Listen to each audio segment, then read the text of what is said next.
The topics are hot. The discussion is heated. And we're on fire. The First Take Podcast starts now. Here's what's coming up on the podcast. Will the Warriors' perfection end tonight in Indiana? Plus, which NFL team will finally take control of the NFC East? And why did LeBron skip the game against the Heat? That and so much more coming up on a Tuesday. How about them Cowboys? Good day. Welcome into First Take. That's my line. Oh, you stole my line. Yeah, I got to. Oh, I picked them to win, so I earned it. A Giants fan just stole my line. Whatever. Unbelievable start. Whatever. Oh, great. You should be in a good mood. Oh, you should be ecstatic. You tried to jinx my Cowboys by picking them yesterday. Way to go. Way to go. Whatever. And now you know I'm not a jinx because they won. Yeah, you all know who's here. Skip Bayless, Stephen A is in New York City. I'm Molly Karam. How we doing, gentlemen? Stephen A, I just have one question. How about them Cowboys? Oh, whatever. You have no answer. No response. Yeah. Next question, Molly. All right. Way to outdo me with that. Yeah. How about them Cowboys? Thank you. Matt Castle and the boys beat the Redskins 19-16 on Monday Night Football. 4-win Dallas, who's in last place in the division, is now just one game out of first place in the NFC East, paging Skip Bayless. Stephen A. Smith, I'm going to take it easy on you here today, but I want to open up by saying, welcome to your worst nightmare. It is December the 8th, and my Dallas Cowboys are only one game out of first place in the NFC East. Are you believing this? Holy cowboy, they got a shot. Oh. They got a shot because they actually, for the first time all year, they got a break last night.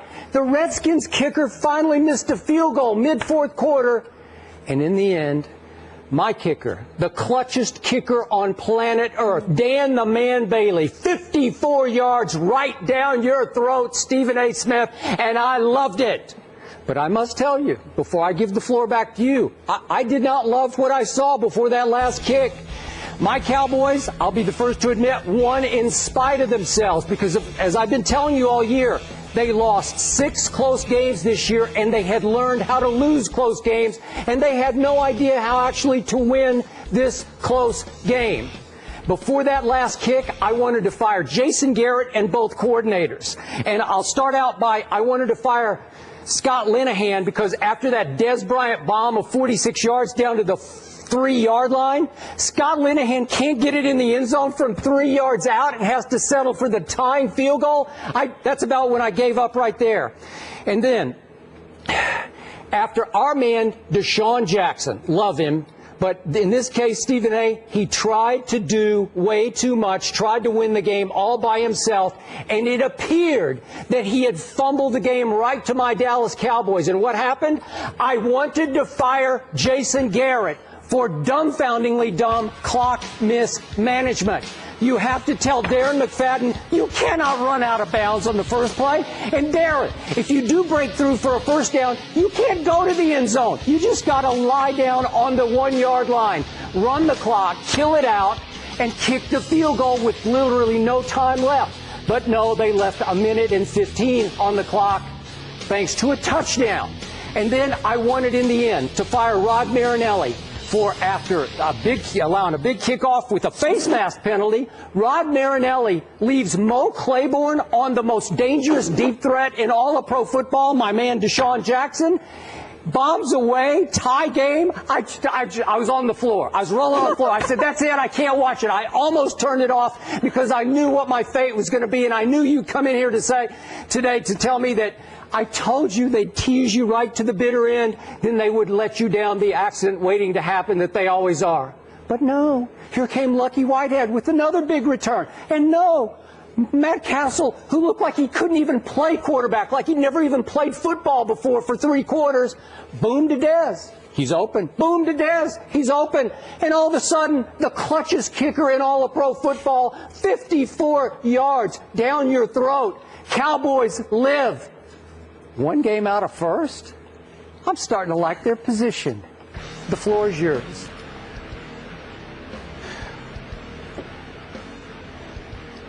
You know, I must admit it's rare that I'm rendered almost speechless, but that's the case here. I mean, I'm not going to front. I mean, the Redskins, I'm so done with Jay Gruden and the Washington Redskins. I mean, they are just allergic to prosperity at every turn. They had ample opportunities to win this game. Alfred Morris and Matt Jones are your running backs. They can't generate anything in their running game. You've got Deshaun Jackson with Pierre Garçon there. You can't generate anything in your passing game. Kirk Cousins wasn't bad. That was a beautiful touchdown pass to Deshaun Jackson to tie the score at 16 late in the fourth quarter. But at the same time, he put forth a relatively pedestrian performance, which just irritated me to no end, because regardless of how formidable the Dallas Cowboys defense may have been last night, and Sean Lee was absolutely sensational. Had about 13 tackles, 2 for a loss, a sack, a forced fumble. He was absolutely sensational. He was everywhere. And he was definitely the MVP of Dallas's defense last night. But Jay Gruden to not know that Jason Garrett and Rod Marinelli were going to blitz Kirk Cousins all day long and somehow, some way be incapable of adjusting to that. I mean, my God, not only do you have a football background, Jay Gruden, your brother's up in the booth calling the daggone game for Monday Night Football. I'm sure he gave you some advice before the game. I mean, it just made no sense to me whatsoever how inept the Washington Redskins appeared offensively. Deshaun Jackson makes the most boneheaded play you can imagine. Not as stupid as Pete Carroll's call was in the Super Bowl, but it certainly wasn't on the intellectual scale, I can tell you that much, running backwards. And I do agree with Trevor Maddich and others who were talking about how selfish the play was. We both love Deshaun Jackson. We both believe he's the most elite deep threat in the game. It would be Ted Ginn Jr. if he could actually catch passes, but Deshaun Jackson could obviously catch better than him, so he gets the nod. But when you look at Deshaun Jackson and Trevor Maddich says something along the lines that it was selfish, it clearly was, because he felt he should have been more actively involved in the offense throughout the game. So because he wasn't, it looked like he was trying to make up for it on one play, and it nearly cost them the game if he didn't make up for it by catching that touchdown pass. In the end, when you look at the Dallas Cowboys, Darren McFadden couldn't run the football, plus he fumbled twice. You had J.J. Wilcox on that face mask penalty on the punt return late in the game, okay? You look at Devin Street, he had one catch for about 18 yards, but he had the ball stripped. He fumbled the ball. The Dallas Cowboys did everything they could to give the Washington Redskins the NFC East lead. And the Washington Redskins still couldn't look a gift horse in the mouth and take it for themselves. I'm done with Washington. I don't believe in Kirk Cousins. I don't believe in Jay Gruden. I don't believe in the Washington Redskins. But I'm certainly not believing in the Dallas Cowboys. Luck finally came their way. You're one game out with a pathetic 4-8 record. Congratulations, Skip Bayless. You'll lose this Sunday to Green Bay. So all of this will be null and void. But I'm disgusted because I realize I have to listen to your mouth about the Cowboys through Friday, and I don't think I deserve that. But unfortunately, they've given us fodder. I have to listen. I've got to listen to this for the next 3 days after today, because today's going to be a very long day for me, and I'm very depressed about that. But it's the Redskins' fault, not yours. Okay, I'm going to go on record early here this week on a Tuesday that Aaron Rodgers should win that game at Lambeau. That's all I'm going to say is he should win that game. And if he does, my Cowboys still will not be out of the NFC East. We'll talk about that in just a moment. But you got to give my Cowboys a little more credit than that, because my defense rose and shone last night. You did give props to Sean Lee. I give you defense credit. Well, Sean Lee was obviously just playing possessed. I've never seen that. He's always good. That was great. That was like Lawrence Taylor kind of stuff. He was on every play. But my point is, my Cowboy defense gets a little better every week. And listen, Kirk Cousins at home, where they had lost just one game, has been lighting people up, lit up your Giants defense. I thought he started to figure out the blitz. Giants don't have a defense. Well, okay, but Giants don't have a defense. Well, that's the point of the East that we're about to get to. But my point is that Kirk Cousins has been on fire at home, and my Cowboy defense did a number on him, because they had total 267 yards. That's pretty great on a Monday night in D.C. with the Redskins coming in as hot as they were, with a chance to seize control. So you got to give them credit, because remember, they had to hang in off 3 turnovers, just killer turnovers, and they hung in and only gave up 1 field goal off the 3 turnovers. Well, for the most part, I'm willing to give the Dallas defense credit, but we can't give them as much credit as you want, Skip. When they left Claiborne on Deshaun Jackson and gave up the late TD, that's number one. And number two, when Jay Gruden is supposed to be some kind of offensive guru, which is why he got the damn head coaching job to begin with. It was two reasons. He got the head coaching job in Washington because he was supposed to be an offensive guru, and he was supposed to be somebody capable of fixing RG3 so it could validate Daniel Snyder's investment in RG3 as the number 2 overall pick in the draft a few years back. Jay Gruden has basically failed on both fronts as far as I'm concerned thus far. That's not to say that he won't make amends. They won't look better. This is not something that will happen again. But with this offense being so anemic for most of this game, yes, I could give some credit to the Dallas Cowboys. I would give them a lot of credit, Skip. Let's say, for example, if the Redskins, was scored a couple of touchdowns, but after that they couldn't move the ball or whatever the case may be. I just think that you look at the level of ineptitude on the part of the Redskins, and something has to be said about that. Dallas deserves some credit because any defense does when you're able to neutralize an offense like that. But it has something to do with that offense as well. And the fact is that I just wasn't very impressed. You've got Deshaun Jackson out there who was swearing he was open. Pierre Garçon was saying the same thing. The combination of Alfred Morris and Matt Jones, they obviously believe they can run the football, but somehow, some way, schematically, things didn't seem to be vibing for the Washington Redskins. And, oh, by the way, it happened on Monday Night Football. If there is a team that appears to be allergic to the bright lights more than the Washington Redskins, I want somebody to show me who they are because I don't know them. Yeah. I don't know them. I'll give you that. But you got to give me this on my day. You got to give me the ability to say something nice about Matt Castle, because I've said a whole lot of not nice things about Matt Castle. You go ahead. And I got to tell you, for the first 3 quarters, I couldn't even recognize him. This is a man who, I remind you, has started 77 games at quarterback in the National Football League for New England, for Kansas City, for Minnesota. Played for a whole lot of very good coordinators and head coaches. And I don't know, you want to talk about not ready for prime time? I don't know who he was for 3 quarters. And in the 4th quarter, he had a QBR of 80 on scale of 0 to 100. And when it was time, really prime time, he made some nice throws. I give it up to him. It impressed me. You say, oh, it's just the Redskins. Listen. That was game on the line. That had sort of playoff feel to it because this division is so up for grabs right now. And he came through. That throw to Dez was right on the money, and the late throws to Dez were right on the money. So I got to give him some props here.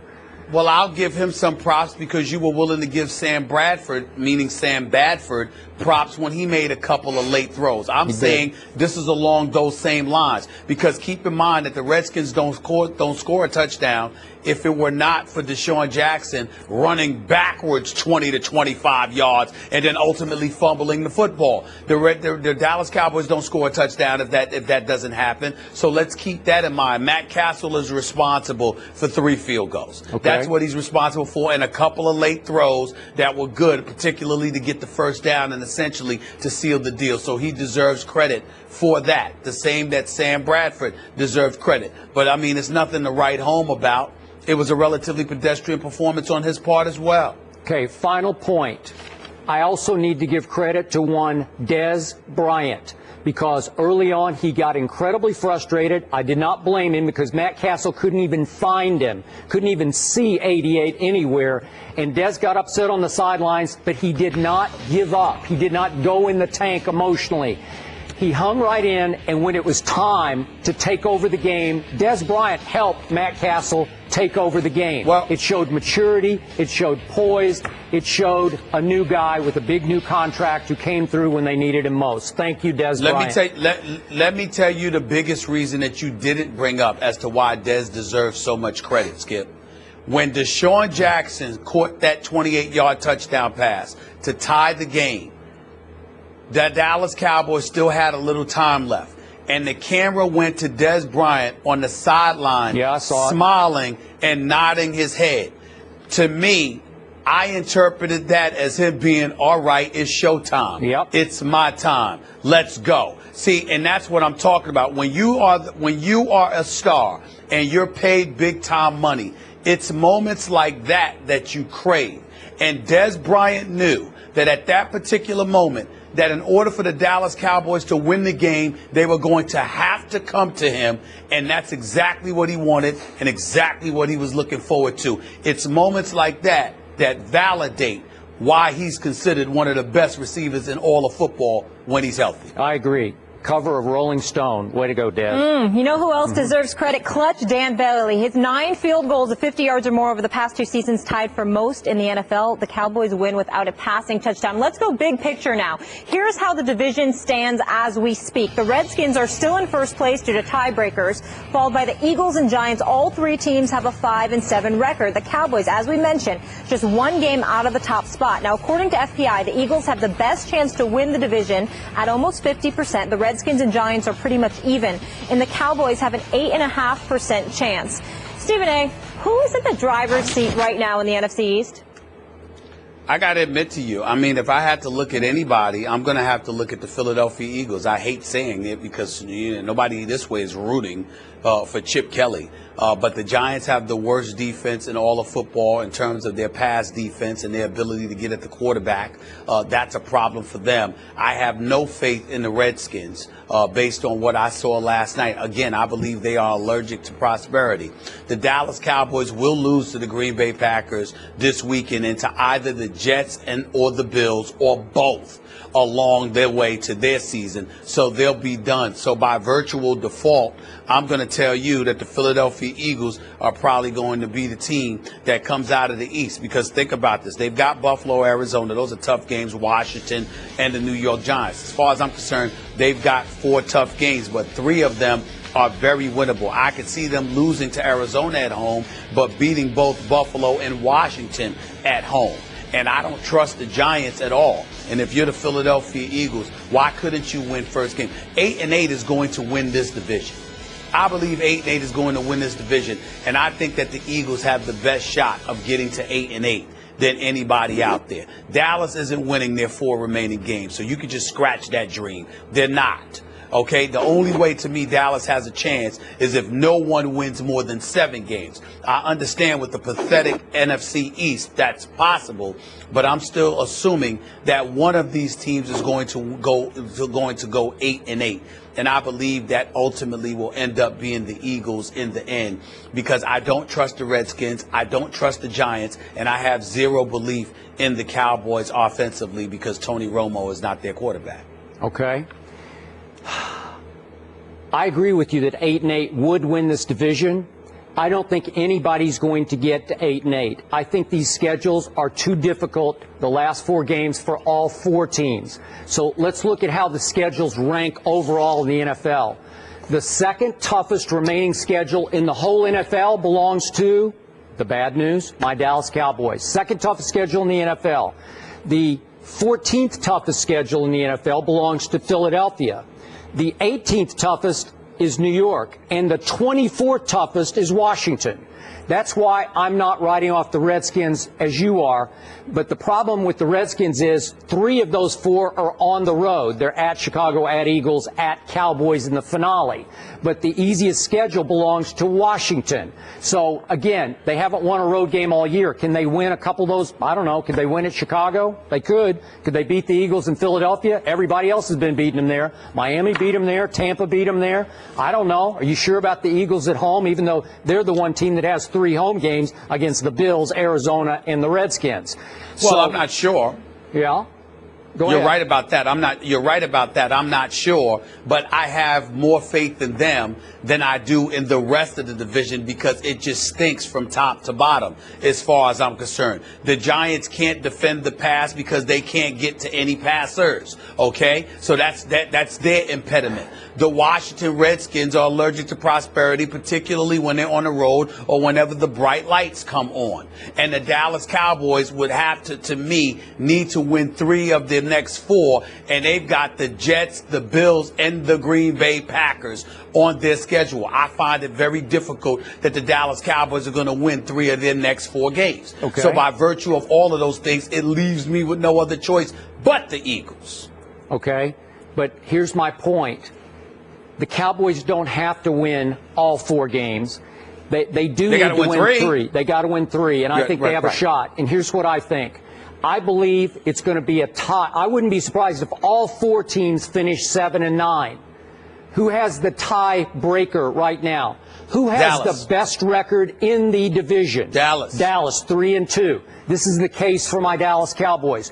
Who has easily the best defense in the division right now? Who would you say?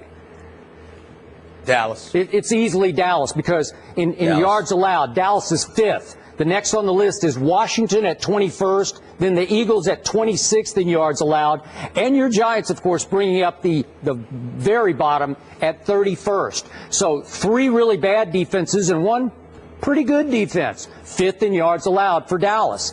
My Cowboys are 3-3 on the road, the best road record in of the division teams. So again, at Green Bay, at Buffalo, could you win one of those games? They always shock me on the road. You know what's spectacular? You want me to use the word spectacular when it comes to Dallas's defense? Let me tell you what's spectacular. Because Romo has been out for so long and their offense has struggled so much, their defense has been put into one precarious situation after another. And they're still ranked 5th in yards allowed. I agree. That's what really stands out with you about the Dallas Cowboys. If they can give you anything offensively, this defense is proven that they can hold. So I don't deny that under any stretch. It's just that with your remaining schedule, without Romo, everybody ain't the Redskins, man. Other teams are going to be able to put up points. Okay. You think you're going to neutralize Buffalo that way? You think you're going to neutralize? Oh, Green Bay is always possible because their receivers can't get open. But I just look at it from the perspective that I just believe that Dallas can't win 3. I don't think they can win 3 of their remaining games. I just don't see it. Okay. I see them winning 2, but not 3. Well, you didn't see them winning last night at Washington, and I don't think. Well, you didn't see a lot of teams winning either. Okay. I mean, it happens. I don't think you it saw. happens. They lucked up. They I don't lucked think up you because saw Jay the Gruden and them didn't show up. the Lions winning at Lambeau Field. Did you see that? I don't remember you predicting those games. I could be wrong. That's but true. I may have missed those. No. I didn't say.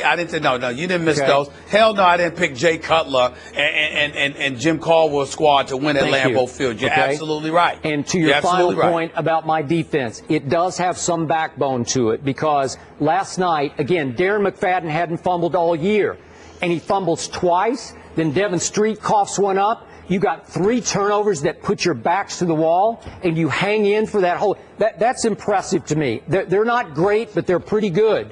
They can't overcome 2 pick sixes against Carolina on Thanksgiving. That's just by Tony Romo. You know, nobody can overcome that. You're going to lose that game. You're probably going to get blown out. But I do like their character, especially on the road, and I will leave it at that. All right. According to FBI, I don't like them. There's almost a 50% chance that the NFC East champions will finish the year with 7 or fewer wins. And who picked the Cowboys to win yesterday? It was just who tried to jinx me? Okay. You. The Warriors and their perfect 22-0 record head to Indiana Tuesday and face arguably the second hottest player in the NBA right now, Paul George. According to Elias, Paul George and Steph Curry are the only 2 players in NBA history to average at least 30 points and 4 3-pointers over a 15-game span. Stephen A., will Golden State's streak end tonight? It's a tough call because obviously if I had to bet my money, I would not bet against the Warriors because they look absolutely sensational and mesmerizing, and Steph Curry is clearly the league MVP right now. He's nothing short of sensational, and over the first 22 games of this season, as I have said continuously, he's the best player on the planet. It's just that simple. But if there is a team, Skip, that has the potential to knock them off, it would be that of the Indiana Pacers because Roy Hibbert is no longer on this squad. They actually have the ability to go small. And Paul George is back. I have watched this guy this season, Skip. He's averaging a shade under 28 a game.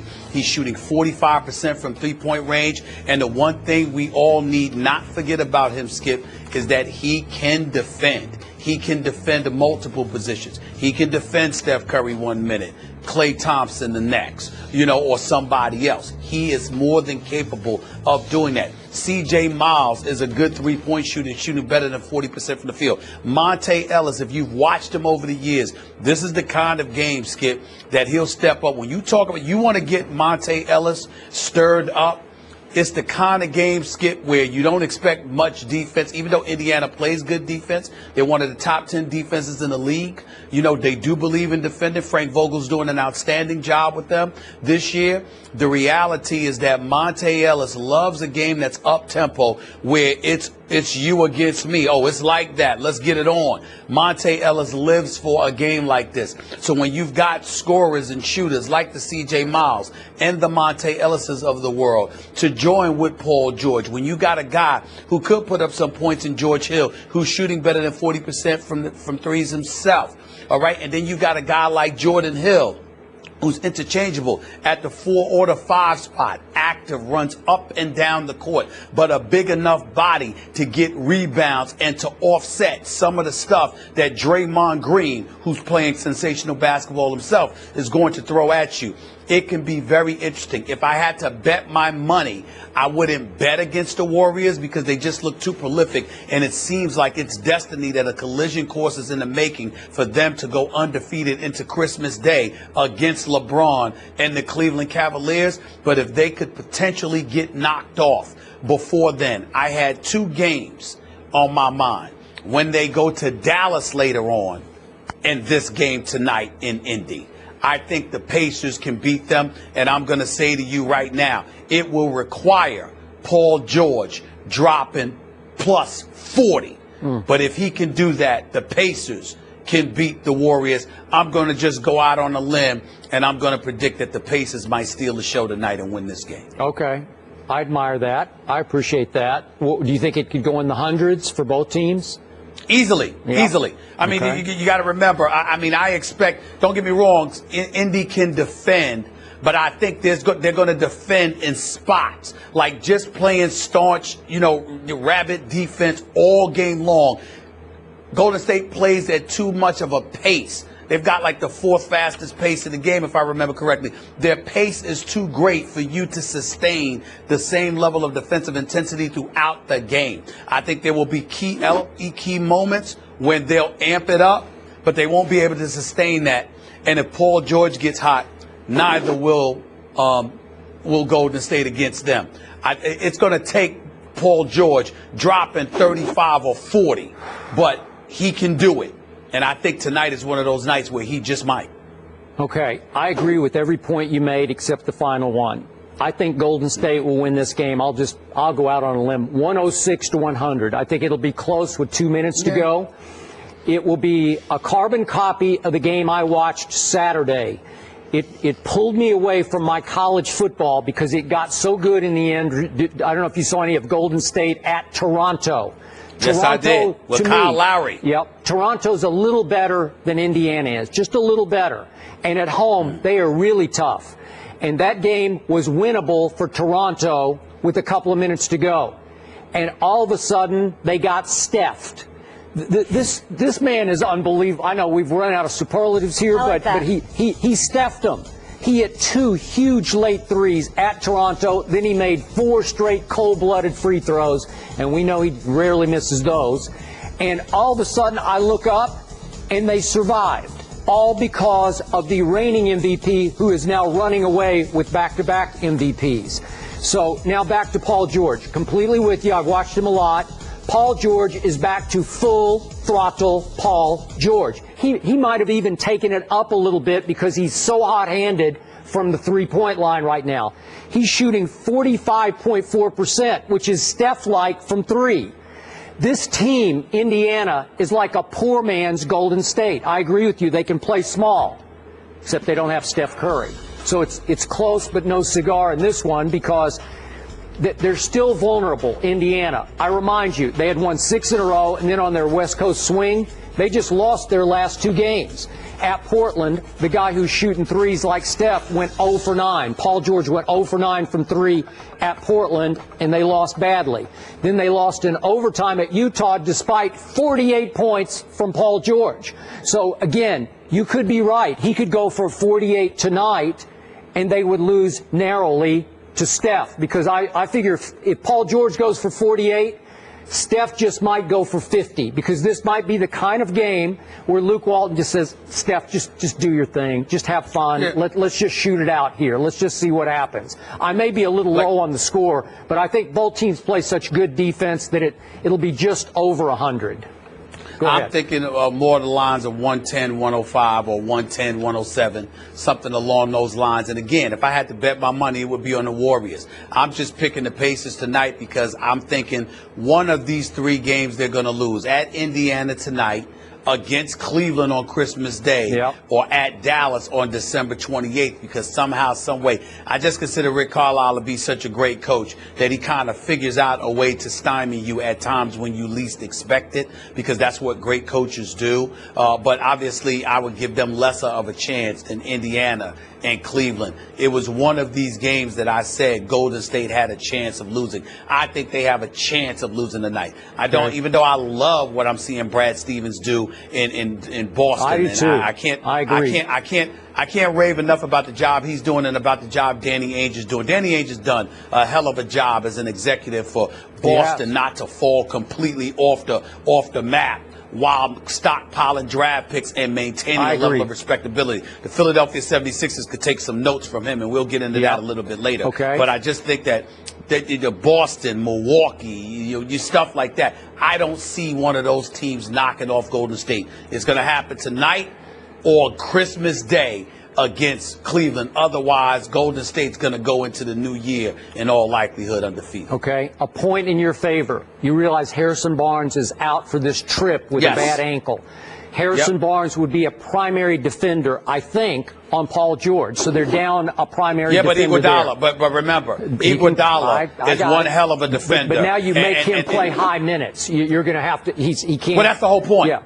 Okay. That's the whole point. I can see, and listen, you're not going to score 40 on Iguodala manning up, or Klay Thompson for that matter, because they can both defend. Yeah. I just think that in a game like this, on their home turf, don't be surprised if Paul George is getting a lot of calls in his favor. Okay. And remember, could be he's a legit 6'7". It's not like he's 6'3" and you got a big body on him. He's 6'7". Okay. So he can beat you inside or outside. And that's going to be tough for them to deal with. My final reason that I like Golden State tonight is they now get 2 days off after this game, and then they go back-to-back at Boston and then at Milwaukee. I give Boston a little better shot of pulling this off than I give Indiana, because Boston, listen, I watched them against my Spurs the other night, and San Antonio gave them all they wanted. That team is deep, it's loaded, it can shoot threes. It might be interesting because at some point Golden State will just wear out and have an off game on this trip. Maybe it's tonight, maybe it's Friday or Saturday night. I would agree with you if Golden State didn't have the 2 games before, the 2 days rest before playing Boston. And Boston was the second game of the back-to-back. The fact that they're the first game leads me to believe that they're not going to be able to do that. We'll be watching. Yes, we will. Vegas has the Warriors at 5.5-point favorites. Paul George on this game tonight, as good as it gets until April and May. It's going to be fun for sure. Geico presents Strange Savings Stories. Astronomers detected an interstellar transmission. It stated, Geico, 15 minutes could save you 15% or more. The implications were staggering. Was the cosmos telling us we could all save hundreds on car insurance with Geico? Or did their radar merely pick up a signal from the nearby Rufus and Clyde's morning show? We may never know. Geico. 15 minutes could save you 15% or more on car insurance.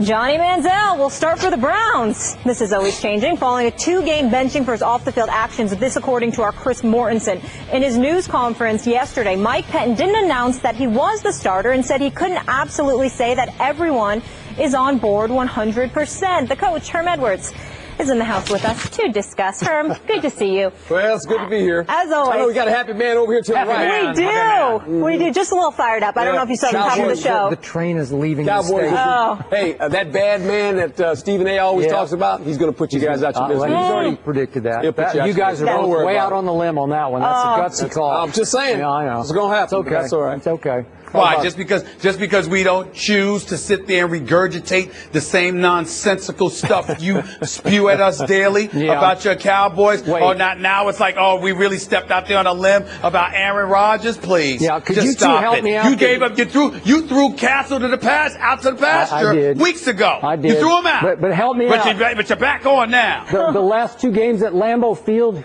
let's see, the Bears and the Lions. What happened in those games? I don't know. I have no recollection. I don't have either. no recollection. No. I 8 have no wins recollection. versus 4 wins. Okay. Just remember We'll that. see. 8 versus We'll see. 4. We'll see. Could you all stay focused, please? Yes. All right, Sorry. Herm, it's okay. What is Johnny Manziel's NFL future?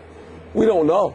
And I think if you're the Cleveland Browns, you have an obligation to find out, regardless of Johnny Manziel's antics off the field.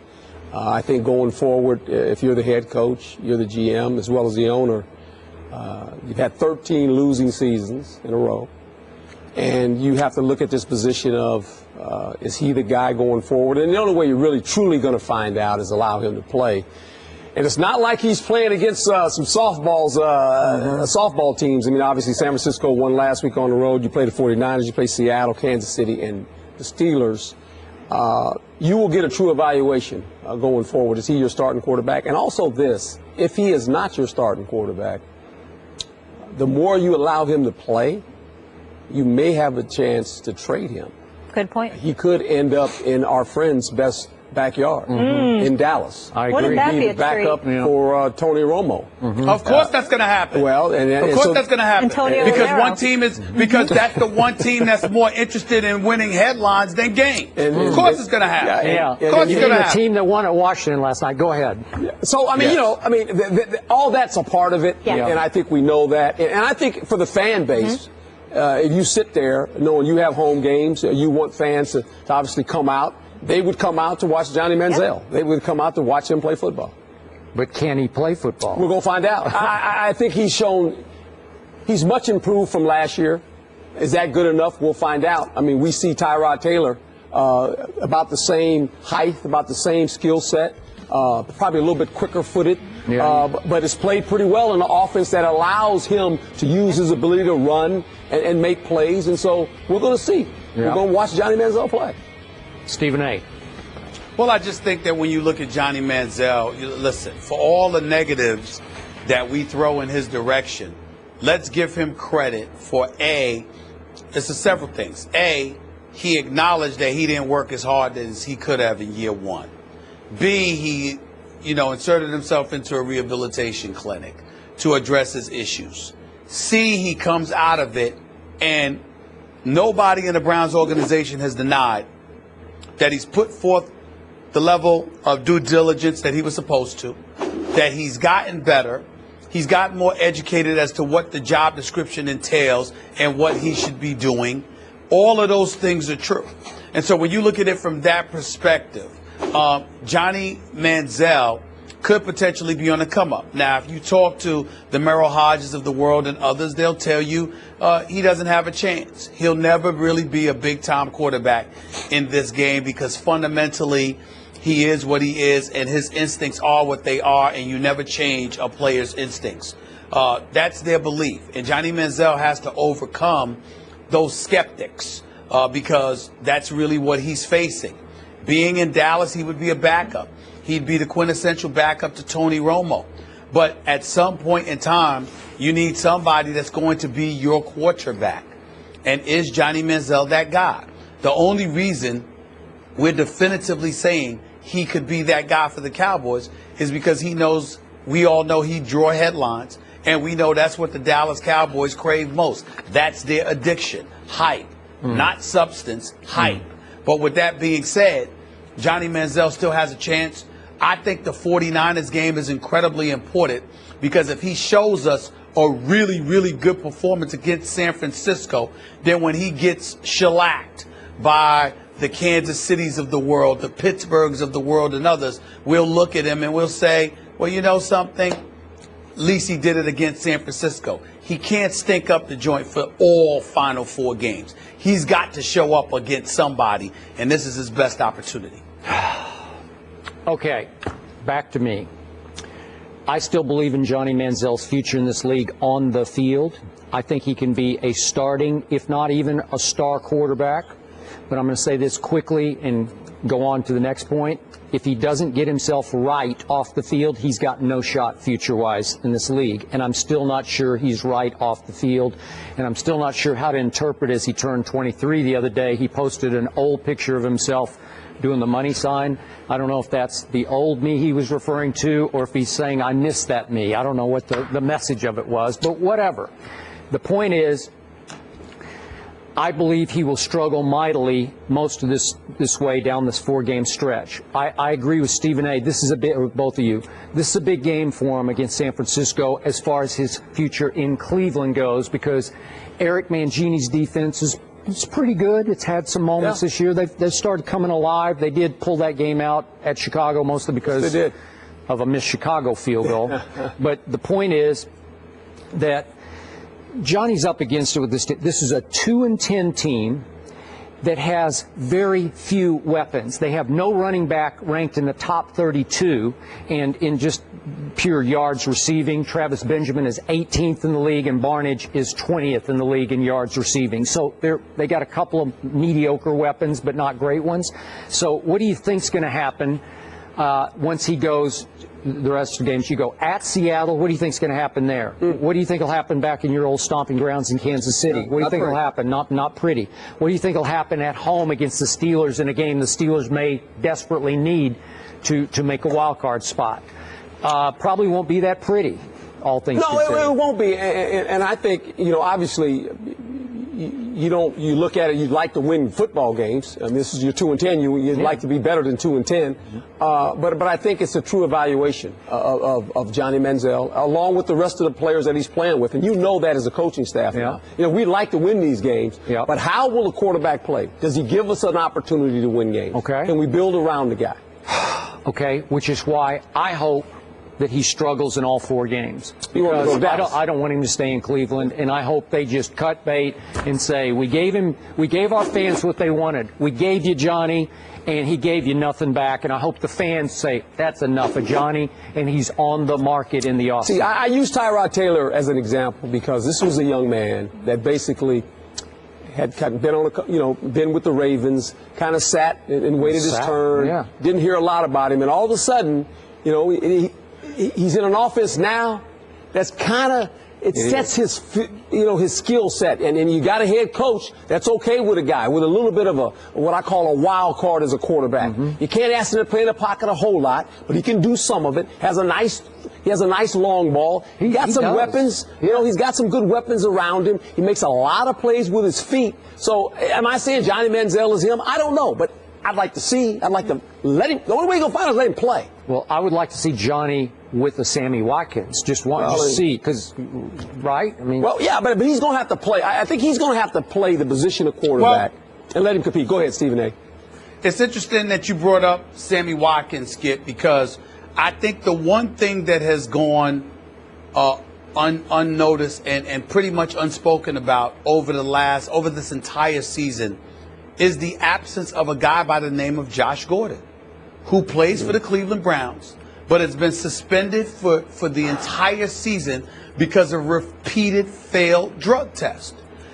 Skip, when this guy was on the field, you literally looked at him and said, that's Hall of Fame talent. That's how big time Josh Gordon was. Well, let's remember, that's who Johnny Manziel was supposed to be playing with. It was. He was supposed to be playing with Josh Gordon along with Kelvin Benjamin. And so the fact that you don't have much of a running game, okay, because you got Kroll that hasn't been doing anything. You don't have much of a passing game because outside of fly patterns, you don't know what you're getting from Kelvin Benjamin. And then there's no Josh Gordon. You don't really have much of an offense to begin with. As a quarterback, if we're going to point out whether it's Tony Romo and Matt Castle, whether it's Aaron Rodgers, Tom Brady with LaFleur dropping passes, Cam Newton with Ted Ginn Jr. dropping passes, if we're going to point out how a quarterback is virtually nothing without individuals to catch his passes, how do we ignore that reality when it comes to Johnny Manziel? I understand that he's got some improvement to do. I understand he may never be what Skip's prognosticating he could be if he gets this off the field issues handled. But in the end, what it comes down to is that we need to focus a little bit more on the fact that the Cleveland Browns are devoid of talent at some key positions that would help a quarterback be successful. Stephen A., I finally gave up on Josh Gordon. God bless him. I hope he gets it back together, but it's so ironic. Both he and the quarterback I thought that would hook up and make a great connection. They both got their issues.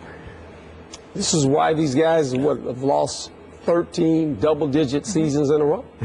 I mean, that's not by accident. No. And the sad part is that going into the season, you felt like, you know, with all the players maybe being healthy defensively, you thought these guys would be pretty good. Well, and the one last point, Skip. Go ahead. I'm sorry. The one last point, Skip and Coach, I'd like to make along with you, Molly, is this. We've got an NFL Players Association policy that seems to be a touch more lenient than they were in years past in terms of the number of tests you get to endure, potentially fail before you're suspended, et cetera, if I remember correctly, Coach. Yes. I'm saying a legitimate argument could be made. I don't want to be the bad guy here, but a legitimate argument can be made that that's going in the wrong direction. Because what happened is that level of patience allowed the Cleveland Browns to drag on the Josh Gordon saga a bit longer than customarily would be the case. And as a result, it's had them in these doldrums a bit longer than any of us would like. Maybe if you were a bit more hardcore with your policy and less tolerant, at least you can expedite the process of figuring out what the Josh Gordon or others are were. And I'm rooting for Josh Gordon to come back and get himself together and be back on that football field. I actually like the guy. But in the end, if you're a bit hardcore with it, maybe you expedite the process of deciphering whether this guy is finished or this guy is going to be here, which will facilitate your organization moving in the right direction in a speedier fashion. Well, that's facilitated for a couple of reasons. One is because the league is nervous about making sure the stars play. Okay? You become harder, and all of a sudden there's going to be some stars not playing, and that's never good for your fan base. And you know that too, Stephen. Well, football's a team sport. There's 53 guys out there, but and I understand that. Stars. I know what you're saying. I'm just saying if you suspend the guys eventually anyway, why waste time giving them additional chances? You're going to get rid of them, get rid of them. I agree. But we do know regarding Johnny, to your point, Herm, these next 4 games are an audition for the Browns, the Cowboys, and other teams. Absolutely. For sure. So I'm glad we're going to get to see him on the field. It's going to be fun. I mean, we're all excited about watching the guy play. No question. It's going to be fun. Let's see. The Cowboys knocked off the Redskins on Monday Night Football, and a 4-1 Dallas is now 1 game out of first place in the division. It was the 7th straight Monday Night Football game decided by 1 possession. Pretty good. Herm Edwards is still here to help us out. Herm. We need you on this one. Oh, boy. Yes. Yep. It was a good football game last 2 minutes. Right? It really boiled down to a good football game last minute. Did the Cowboys win it or the Redskins lose it? Oh, boy. I think the Cowboys found a way to win it twice when they could have won it with a field goal from the 6-yard line, but they wanted to make drama and really. So this is all calculated, like it was premeditated. Oh yeah, they were drama. With drama, and they wanted to give Deshaun Jackson a chance to redeem himself, which he did. And then you got to give the Cowboys credit, I think, for this is that when it got away from them there. They had the ability, and it was good coaching. When you look at what they did offensively, they got their 2 star players involved, and you had to do it. They created a formation, trips, and you'll see it. They created trips, Jason Witten on one side, and they went with 1 back and put Dez on the weak side. And basically, Washington was in a position where they had to play man-to-man. They were going to rush, and they were going to have a plugger. They're going to bring a safety down on the hole, and he was going to bracket Witten. And that gave the ability to Dez Bryant to be one-on-one. And they gave Castle the ability to throw the ball in the middle of the field. Not a hard throw. Not to the boundary, but into the middle of the field. And he threw it to Dez. Obviously, he gets out of bounds. And the second time they bring Witten over, they go with a 2-and-2 formation. Washington does the same thing again. They bracket Witten. And Dez Bryant runs a slant. He gets him in position. 4-yard field goal. They win it. Mistake on Washington's part to leave Dez in single coverage? Well, how many people can you double? Now, you could have doubled Dez as well and just said, we're going to go with 0 coverage and have no safety in the middle. and double them both, and then just hope we can get there with the rush. And so but they did play man-to-man. You know, you hear a lot of people say, well, if you play prevent, you end up preventing yourself winning. Well, that's what happened. Both teams played man-to-man. On the touchdown to to Jackson, that was a man-to-man situation. And Washington did a nice job, I thought, of putting Deshaun Jackson in the slot with man-to-man coverage, knowing that he had easy access to get outside because you're on the slot guy. You can't play him outside leverage. You got to play him head up the inside, and he ran a fade and hit him for the touchdown. So both teams, I thought, took advantage of what they saw and what these two defenses were going to play, and the quarterbacks made Fair good throws. for me to say I would have played cover 2 zone in that spot on Deshaun because I just don't want anybody to get behind me anywhere. But Rod Marinelli, good friend, all night they were bringing pressure from the beginning of the game. They brought pressure. They played man-to-man. They said, the heck with it. Now, what you could have done, you could have added Claiborne to tell him to play outside leverage and don't allow him to get access down the boundary and have a safety lean over there where he has to run a post. That but you happen. don't know he's going to come out in the slot either, well, right? Whenever he's in the slot, you have to take those corners. And I know I coached the position, played the position. Tell him whenever you have a man in the middle, you can never allow that guy access outside. Because if he gets outside, you're in trouble. You can't guard it. It's just too hard of a position to be in to guard that play. Got it. Stephen A. I have nothing to add. Yeah, I know you I did. You're sick of this. I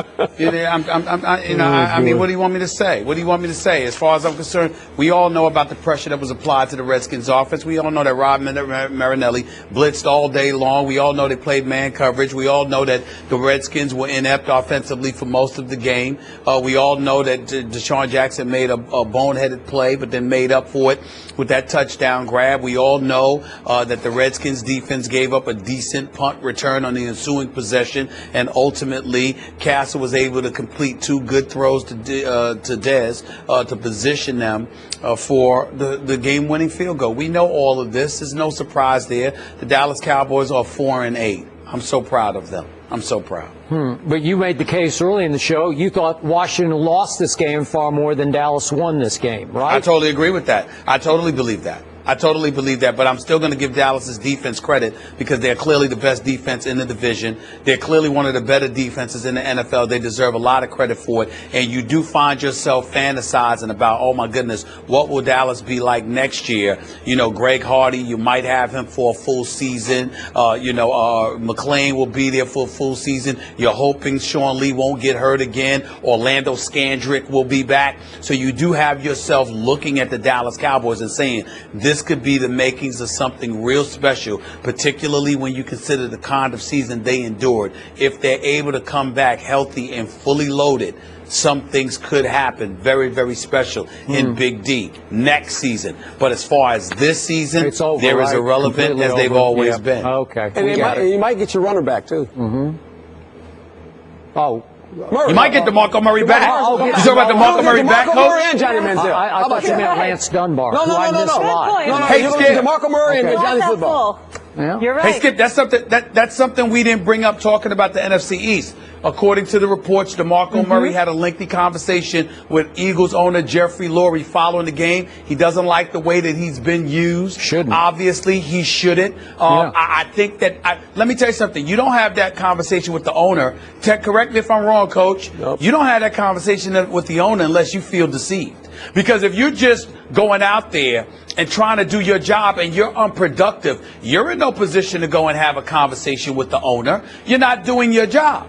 The problem is, if you go to the owner instead of the coach, it's usually because you don't believe you can talk to the coach, because you probably believe you've been deceived by the coach, who goes out there, give you $40 million, about 19 and guaranteed, telling you we're going to run north-south just like you did in Dallas behind this offensive line, but didn't buffer the offensive line. And on top of that, has you running east and west to the point where you look inept and incapable of doing the job that you once did, and your career is going down the tubes before our very eyes because of how you're being utilized by the coach. If I'm DeMarco Murray, I'm trying to get back to Dallas. Oh, no doubt. Okay, all right, but I don't want to talk about next year because silly me. Sure.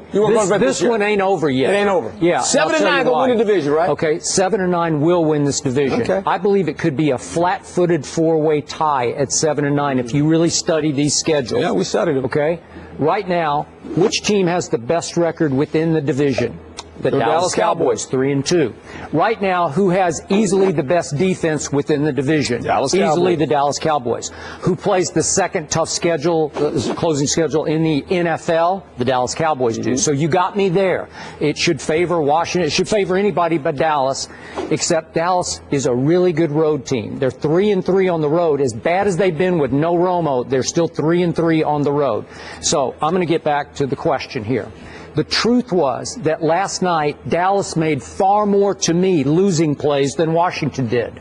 The truth was Dallas turned it over 3 times. Washington turned it over only 1 time.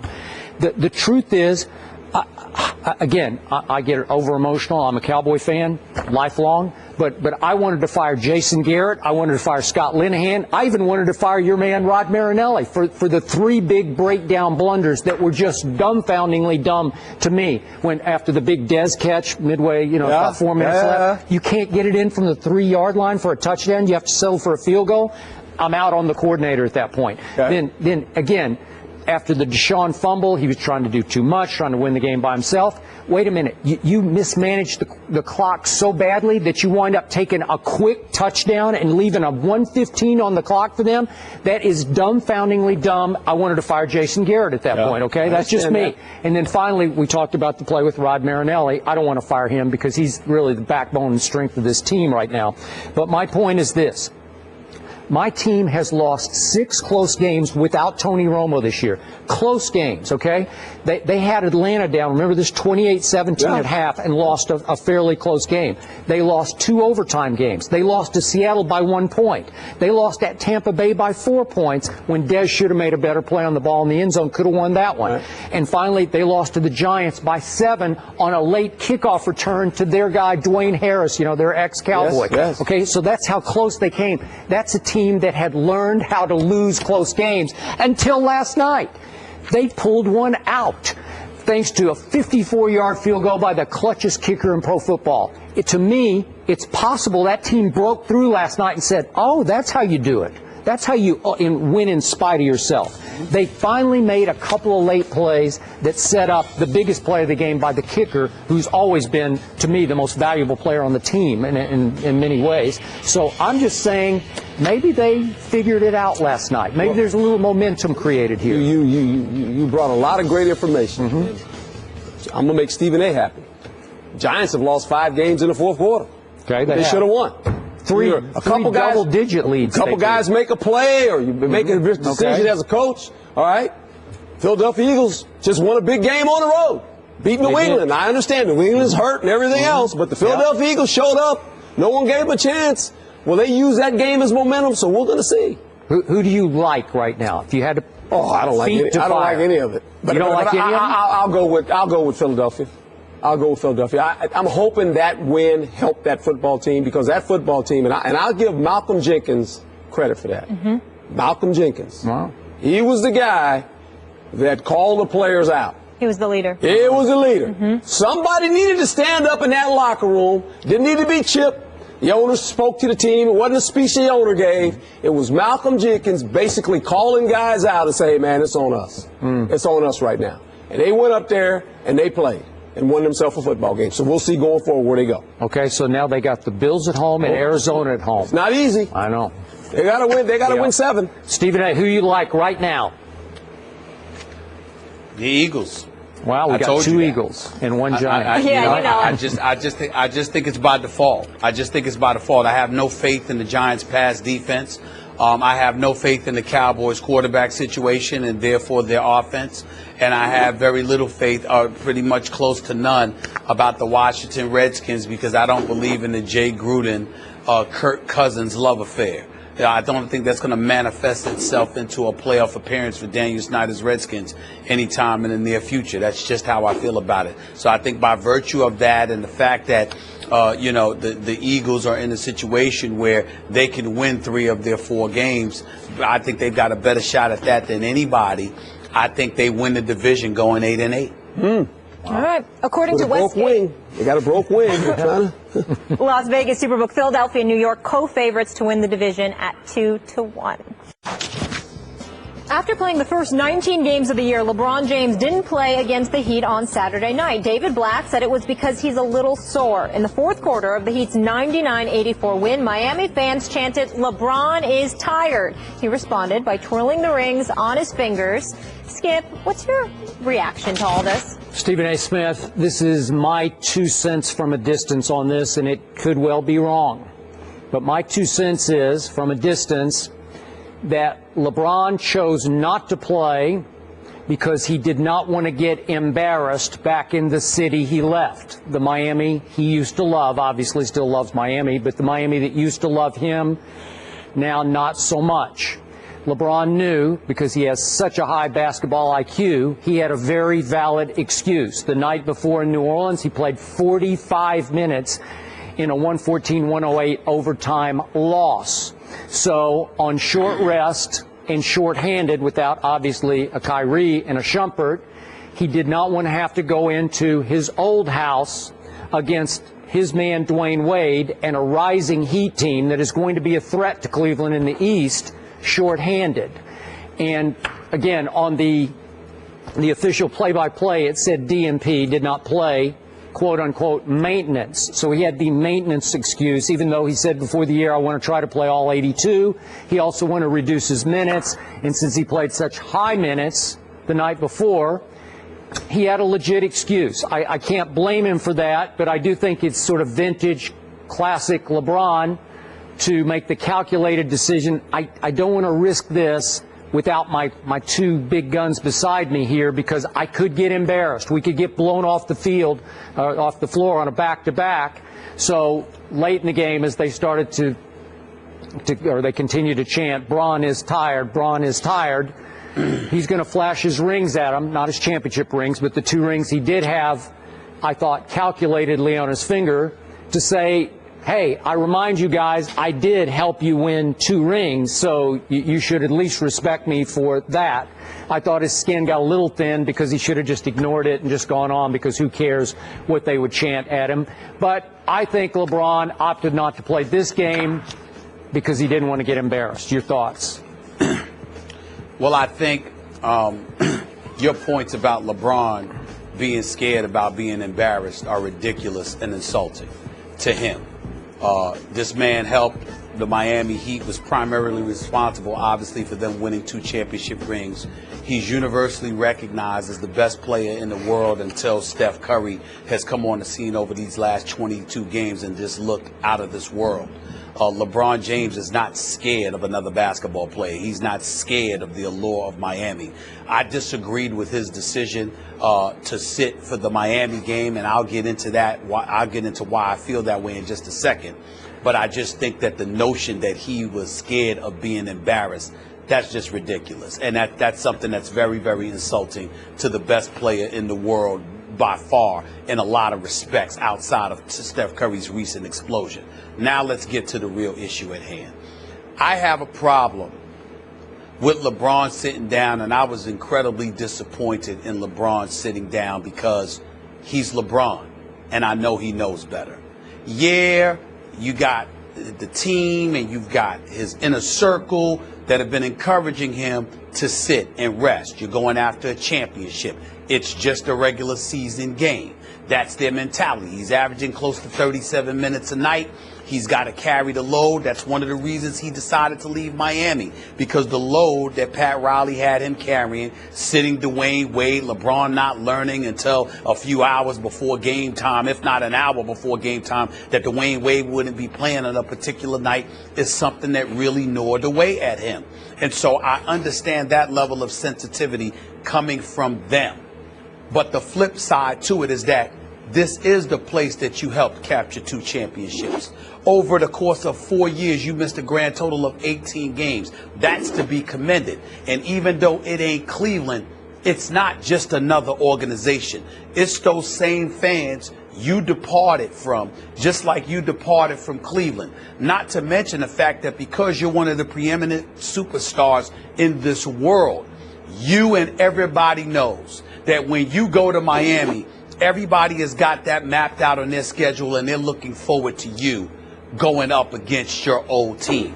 Part of the allure to send eyeballs to a particular game is because you know those backstories and how it interests you because you're waiting to see what this person is going to do. Dwayne Wade can say what he wants, but he gets up when LeBron is on the other end or is playing in a different uniform. Chris Bosh to a lesser degree. You know LeBron's going to do what he's going to do.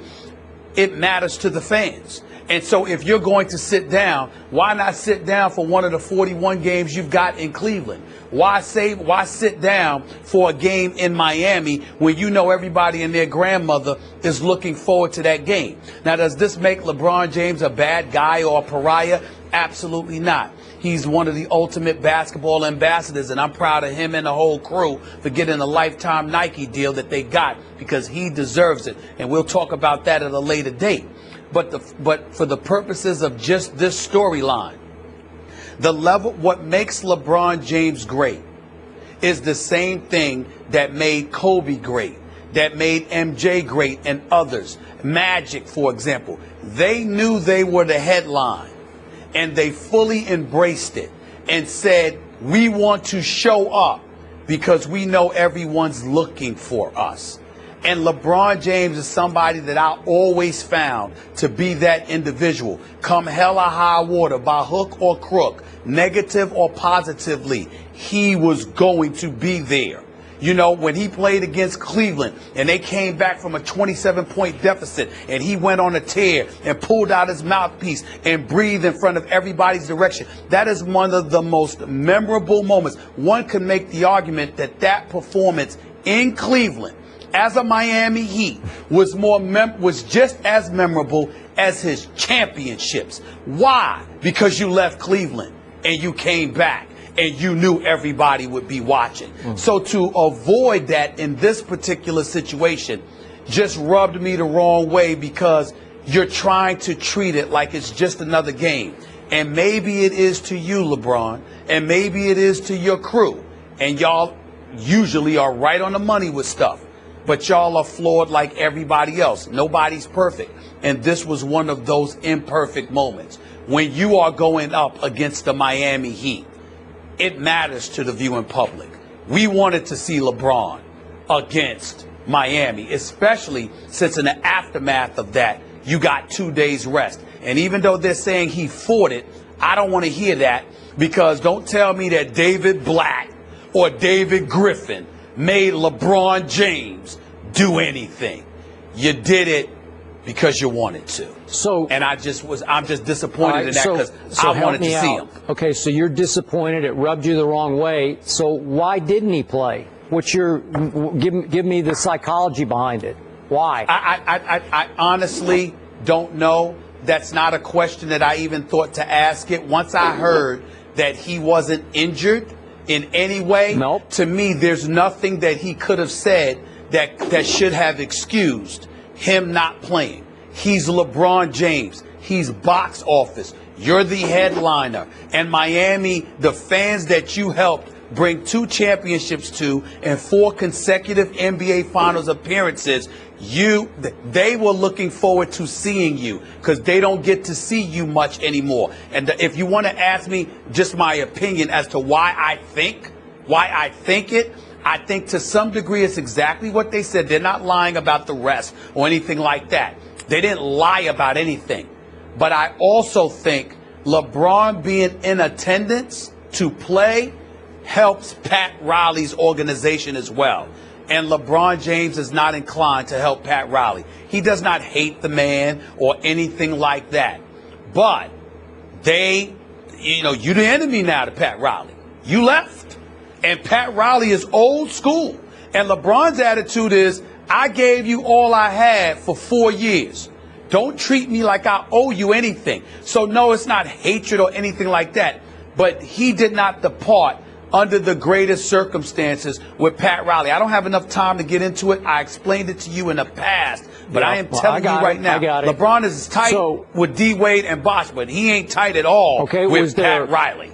Was there some condescension here in that I'm not going to recognize Miami as a real threat? I'm going to treat him like it's another game in Philadelphia, and about 45 minutes, I'm just not going to play this game against whoever this team is? Well, he doesn't consider Miami that big of a threat as of yet. He knows they're solid, but that big of a threat, Cleveland expects to beat Miami. So because of that, and I know how much he loved the fans, he always loves the fans. He's always appreciative of the fans. I think to some degree on the side, this had something to do with also snubbing his nose at Pat Riley, too. But I'm not sure. Okay. I didn't ask. I still stand by my original theory, but that's just me. Very He's not interesting scared take. to be embarrassed. That's ridiculous. No, it's true. We have to leave it there. Stephen A., you alluded to the lifetime deal. We don't have the exact numbers, but a source close to it says it easily surpasses the 10-year, $300 million deal signed by Kevin Durant this last summer, the first lifetime deal in Nike's 44-year history. Congratulations to him. LeBron deserves it. He deserves that. Kirby Smart was introduced as Mark Richt's successor at Georgia on Monday. Smart has been the defensive coordinator at Alabama since 2008 and will stay at Bama through the playoffs. Smart will spend the next week to 10 days at Georgia before finishing out at Alabama. Skip, are you okay with Smart staying with Bama through the playoff? Molly, I am not okay with this. Stephen A., I am definitely, for your interest here, not okay with this. I thought you kept telling me Nick Saban's the best coach in college football. Why would he need Kirby Smart to coach his defense? I thought, silly me, all along that Nick Saban's forte was coaching defense. I thought he was sort of the unofficial defensive coordinator, to the point that I thought Kirby Smart might be a little overrated. He's the enemy now. He's the head coach of Georgia. Let him go. Let him go recruit. Let him go do whatever he has to do to try to revive Georgia's chances, because it is a recruiting pipeline, of beating, dare I say, Alabama. Who cares about Kirby Smart? Although I must point out to you that when we talk about Kirby Smart and Nick Saban's defensive genius or prowess, if you will, I look back at the last 3 years and I think, really? I mean, Nick Saban, he coaches some of the defense anyway. He's the overseer of the defense. And I go back 2 years to, they gave up 42 to Johnny Manziel. They gave up 34 to Auburn in the kick six game. Then they gave up 45 to my Oklahoma Sooners in the Sugar Bowl. Trevor Knight, 45 points. Then last year, 44 to Auburn. They did win the game 55 to 44. Then 42 in the national semifinal to Ohio State and lost that game. And I bring this up again, it might be a little unfair, but they gave up 37 at home to Ole Miss. I know there were 5 turnovers involved, but still, the defense gave up 37 points in a home loss to Ole Miss this year. So I'm not sure the combination of them has been great on defense. So Nick Saban should just roll up his sleeves and get back to work, coach his defense the way he's always coached defense. Let Kirby Smart go. Is he that big a deal? I don't get it.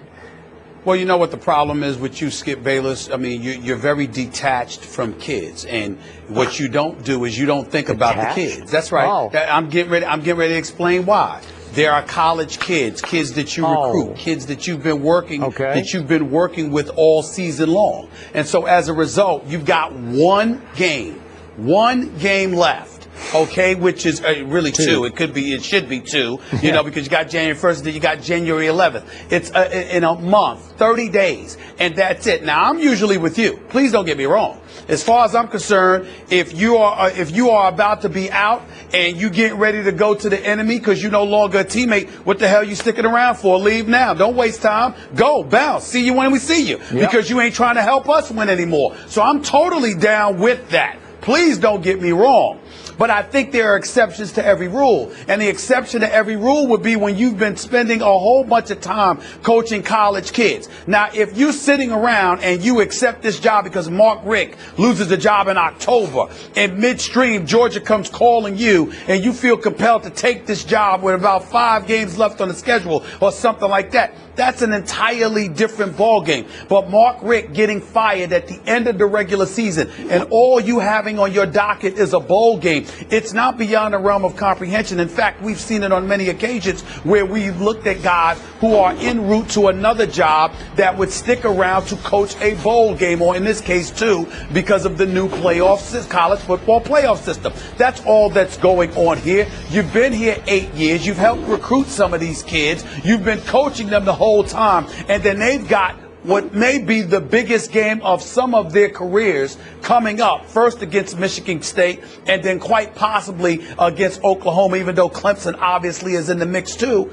and you only got a max of 2 games left, there's absolutely positively nothing wrong with him staying on board. He's got a good relationship with Nick Saban. He obviously has a lot of faith in the man. He's kept him around for the last 8 years. They've lost 3 games 1 year, and that year was 2010. At no other time have they lost more than 2 games in a season. Most of the time it's just 1, and at least once they've gone undefeated. That was with this man as the defensive coordinator. And you're trying to tell me you take him and you say you with the enemy now, get the hell on out of here because you decided to take this job? Yes. That's not that makes no sense whatsoever. No sense. And it doesn't, because of what I said. Again, if we're talking about a job, a 9 to 5 or a job like this or some regular job on Wall Street or something like that, I get that. But you're talking about where you're dealing with kids whose homes you went into to recruit, whose parents you promised to take care of them. It's just a bowl game that's left. That's all that's left. Yeah, What's the problem? Yep. Again, possibly 2 unless they lose to Michigan State, which is possible. So the point is that's all you got left. What's wrong with him staying on board? I think you come across as very detached, and you're just thinking about, if I'm Saban, I don't want him. You're not thinking about anybody but Saban. And I'm like, wait a minute, that's not the way to look at this. Are you telling me that Nick Saban needs Kirby Smart to beat Michigan State? I'm saying that any head coach needs a defensive coordinator that they spent an entire season relying upon. I don't care who it is. If you've been relying on the man all of these months, how the hell are you going to sit there and take additional responsibility on your shoulders with the Christmas is 2 weeks away? A week after that, you got a game. And if you're lucky enough to win that, you've got a championship game in 10 days after that. To sit there and jump ship under those circumstances is leaving the head coach, the kids, and the entire program at a disadvantage, which you don't do. Skip Bayless might do that. Nobody else is thinking like that. Forgive my kid-hating self here, but is it possible that Kirby Smart might be a little distracted over the next 3 weeks? He might be making recruiting calls at night when he should be studying tape. You ever thought of that? Well, you could sit there and say that, but what I would say to you is it's more of the same. He's instilling and implementing the same things that he's been doing. So it's not like, oh, my God, he's around the kids 24/7. What's wrong with him picking up the phone and calling a few kids in the meantime? There's nothing wrong with that as long as he's there. Alabama kids, Georgia kids. He loves them all. I love Kirby Smart. I love the kids. He's a champion of kids everywhere. And by the way, and that's right, and he deserves it. You think he wants to walk away from a shot to win a championship, another championship as a defensive coordinator? You think he wants that?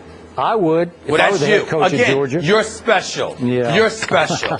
Okay. You're definitely special. That's true. I'll second Everybody that ain't you. Everybody ain't you. Okay. So after going 38 and 148 over the past 2+ seasons, the 76ers announced the hiring of Jerry Colangelo as a special advisor. Sources telling ESPN.com that the move was lobbied by the league office after owners routinely complained about the economic drag the 76ers were inflicting on the league. Stephen A., we need your thoughts. Do you like this move?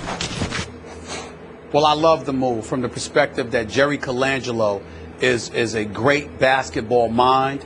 He's a good man. He's great for the game of basketball. He's the managing director for USA Basketball for a reason. And the fact that the Philadelphia 76ers have brought him on board is literally the only good move they have made in about 4 years. And that's to put it mildly. Understand the necessity for Jerry Colangelo. He's going to provide you leadership. He's not going to hide like a coward when adversity hits the franchise and leaves it up to Brett Brown to answer questions about the behavior and the discipline or lack thereof, along with the upbringing of Jahlil Okafor since he's become an NBA player. He's not going to scurry and hide. More importantly, he's not going to answer every question thinking numbers are the answer to everything. Sam Hinkie is the general manager. Here is my only problem with Jerry Colangelo. He's given the impression that he wants to mentor Sam Hinkie. As far as I'm concerned, Sam Hinkie is lucky to have a job in basketball. basketball. He is a numbers cruncher, serves absolutely no purpose whatsoever outside of that. And if you could allow me, Skip Bayless, to do this, to the producers, could you please put the face of Sam Hinkie up on national TV? I need people to see his face, because if this were a player getting in trouble or doing something wrong, we would say that. I want people to see this man's face, view it as a mugshot, and treat him with the disgust it deserves because of the way he has literally thrown seasons. But it's not just on him. That is Sam Hinkie. In case you see him at a restaurant, he's walking the streets. Make sure when you crucify the players, you take a moment to crucify the man who assembled them. Drafting Nerlens Noel when you knew he couldn't play a season. Drafting Joel Embiid when you knew he couldn't play a season. Trading Michael Carter-Williams after he was Rookie of the Year without even consulting Brett Brown against his wishes. Now, obviously, it was okay for him by the owner. Could you put his face up on the screen? Mr. Hedge Fund icon trying to sit there. This is Mr. Josh Harris, the dude that owns the 76ers, that has gone about the business of facilitating the Sixers organization, literally throwing seasons. That's who he is. I know Philadelphia would love to see him, but you can't find him because he's usually hiding in New York City, because that's where he lives, even though he owns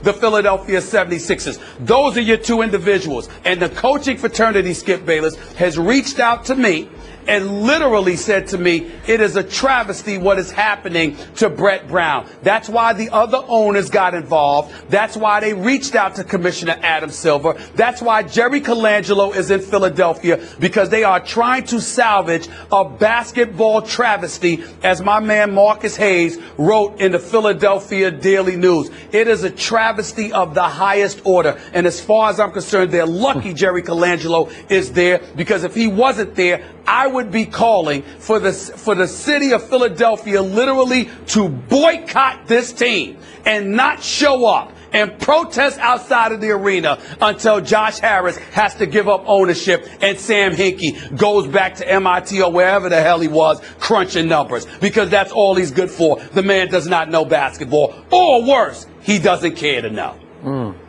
So we're almost out of time after that soliloquy, but you're asking the fans to view these as wanted posters, that if they see these men in the streets, and I'm not real comfortable with the word crucify. Maybe you could go to criticize, because we don't want people crucified, right? But that's what I meant. I meant criticize. I'm sorry. Okay, I meant criticize. You're right. Fine. Okay, I got it. Okay, just a real quick thought. I think Jerry Colangelo will do a great job, because he has a great basketball mind. So I'm happy with that. I'm not completely comfortable when a commissioner gets involved in this way, shape, or form. Obviously, the extreme of this would be to rig the lottery for the 76ers. I'm not saying anybody, but that would be the extreme. This is the mildest form of this, where a commissioner is trying to help the worst team get better, and I'm just not sure I want my commissioner to have that duty.